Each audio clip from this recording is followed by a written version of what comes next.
Here's what I want to do. I want to give you a little update on what's happening in Iran right now. And then we're going to talk about it a little bit more in the next hour. Another enormous rally today. Some are estimating that the crowd was up to 1 million people. That's even larger than the rally they held on Monday.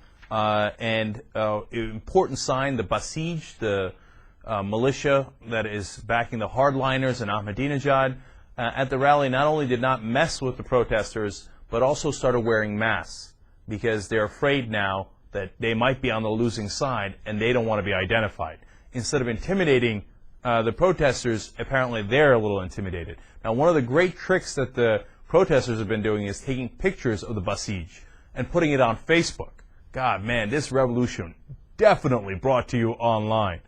And the militia are seeing their pictures on Facebook and knowing that they can be identified, and they think, oh no, what if this thing turns around and all of a sudden I'm out of power and they know who I am? Now they got them running scared. That's awesome. Look, the real genius of what they've been doing so far, what Mousavi and the others have been doing, is they have taken the mantle of Islam, they have taken the mantle of martyrdom, which is absolutely central to Shiite Islam in particular. And today what they did was not a rally as much as a mourning. And they say for those that we lost, including that picture you saw there, that picture was one of the people who was one of the students who was killed.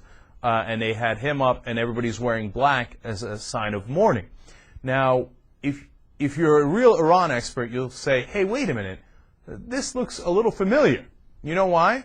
This is exactly what they did in 1979. They would hold a rally and egging the government, at the time it was the government of the Shah, egging them on to try to crush the rally, and then some people would get hurt, and then they would do mourning rallies to mourn the martyrs, which again is central to Shiite Islam, and then those would get larger and larger, and then the police would strike, and then again, and that would go around and around. Now, how do they know that?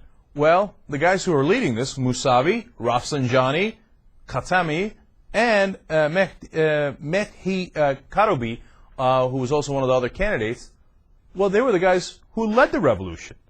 They're old school. They're from 1979. They've done this before.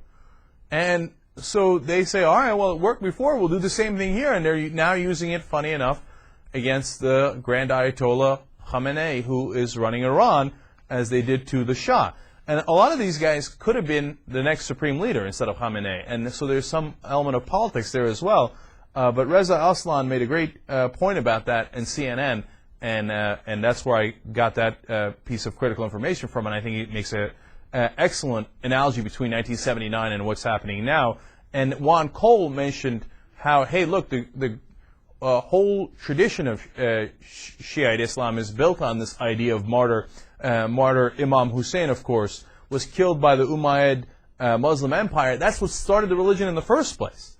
And he was killed by an unjust government that didn't really adhere to Islam. They were using all of that same symbolism and analogies and the color green and the shouting Allahu Akbar from the rooftops at night.